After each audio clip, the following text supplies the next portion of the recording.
नमस्कार, मैं डॉक्टर राजकुमारी शर्मा। जैसा कि मैं अपनी विगत वीडियो में हिंदी गद्य से संबंधित आप लोगों को जानकारी दे रही हूँ। 3 आधारों पर मैंने गद्य की विधाओं को वहाँ पर चित्रित किया है।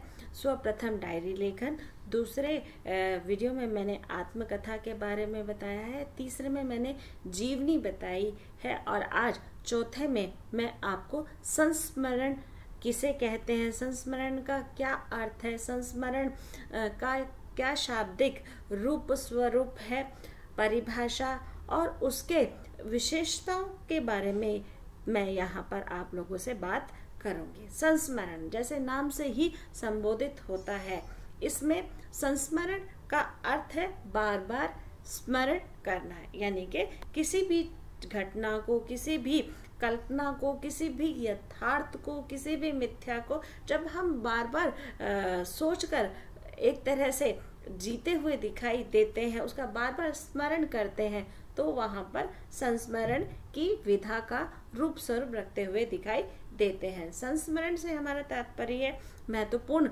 घटनाओं, कृत्यों आदि का उल्लेख करना भी होता है।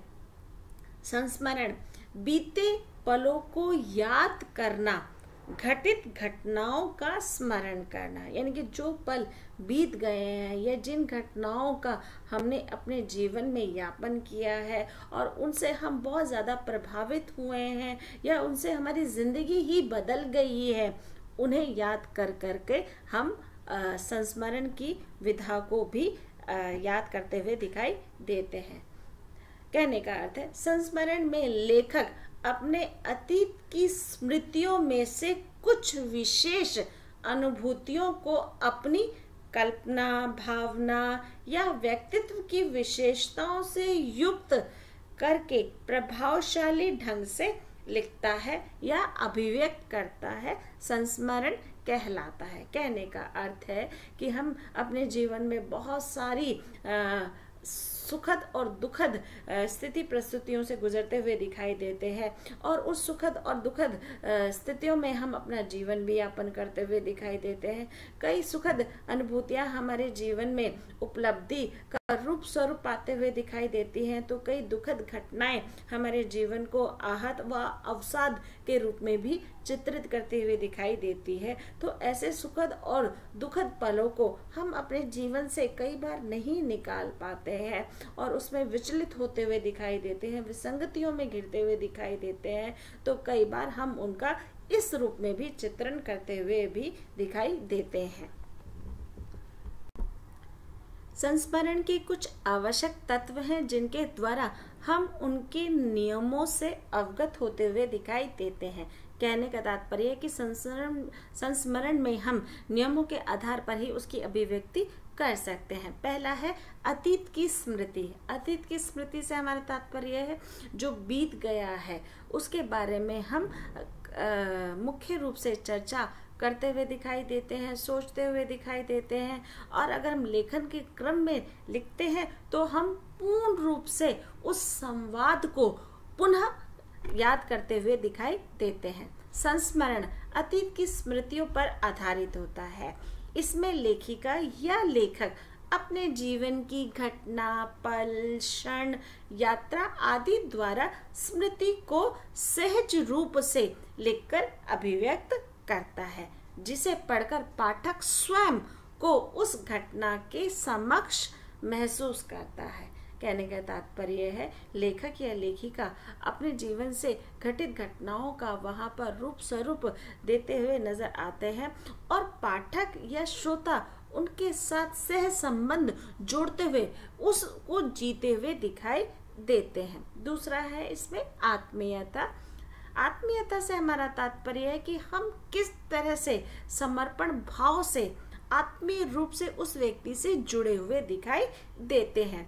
लेखिका या लेखक संस्मरण को प्रस्तुत करते समय आत्मीयता का भाव होना अत्यंत आवश्यक है, क्योंकि आत्मीयता का भाव नहीं होगा तो हम उसे अच्छे से ज्ञापित नहीं कर पाएंगे, ना ही उस तरह के भावों का वहां पर हम रूप स्वरूप रख पाएंगे।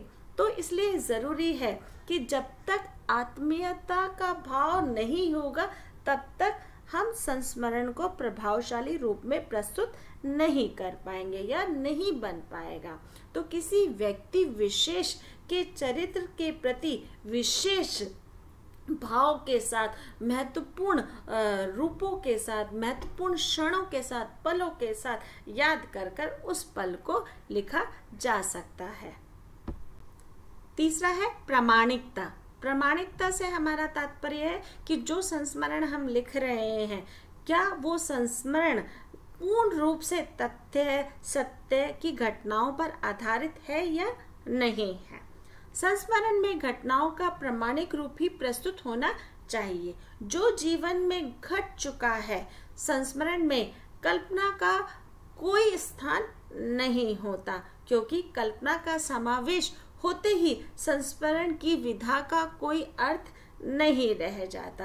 इस विधा में कल्पना का विशेष महत्व नहीं है। कहने का तात्पर्य है कि प्रामाणिकता यानी कि सत्य आधारों पर या तथ्यों और तर्क के आधारों पर ही संस्मरण लिखा जा सकता है। उसमें किसी भी तरह की काल्पनिक रूप या मिथ्या रूपों का वहां पर रूप स्वरूप नहीं रखा जा सकता है। चौथा है वैयक्तिकता। वैयक्तिकता से हमारा तात्पर्य है कि व्यक्ति अपने रूपों का, स्वरूपों का किस तरह से चित्रण करते हुए दिखाई देता है, किस तरह से व्यक्तिगत रूप से वह जो लिख रहा है उसके साथ किसी भी तरह का कोई पक्षपात तो नहीं कर रहा है, केवल कहीं गुणों का रूप स्वरूप तो नहीं रख रहा है, क्योंकि वैयक्तिक रूप से वह अपने बीते पलों को याद कर उस एक एक पल का वहां पर रूप स्वरूप रख रहा है। संस्मरण में लेखक अपने जीवन में किसी घटना का वर्णन करता है जिसे वह भुला नहीं पा रहा है, और जो भुला नहीं पा रहा है उस घटना में किस तरह के उस समय पर भाव उत्पन्न हुए थे उसका वहां पर रूप स्वरूप रखना है। पांचवा है इसमें चित्रात्मकता। चित्रात्मकता जैसे शब्द से ही ज्ञापित होता है कि चित्रों के माध्यम से उस छवि को वह याद करके अपने लेखन में लिखते हुए दिखाई देता है। संस्मरण की एक महत्वपूर्ण तत्व और भी है, वह तत्व है चित्रात्मकता। संस्मरण में चित्र द्वारा व्यक्ति मन तथा मस्तिष्क पर अधिक प्रभाव डालता है, क्योंकि अपने बीते हुए पलों को याद कर रहा है, बीते हुए क्षणों को याद कर रहा है, तो उसमें वह प्रत्येक घटित छवियों को भी वहां पर आत्मसात करते हुए दिखाई दे रहा है, और वह आत्मसात कर रहा है तो उसमें उसी तरह के आधार, उसी तरह के माध्यम, उसी तरह के संकेत भी वहां पर उभर कर आ रहे हैं। कहने का अर्थ है चित्रों के माध्यम से वह अपनी सहज अभिव्यक्ति को व्यक्त करते हुए दिखाई दे रहा है। तो मुझे यहाँ पर एक संस्मरण याद आ रहा है, महादेवी वर्मा का है बचपन, कि किस तरह से उन्होंने बचपन की घटनाओं का वहां पर चित्रण किया है अपने संस्मरण में, और अपने बीते हुए पलों के एक एक बिंदु को वहां पर दर्शाने की कोशिश की है।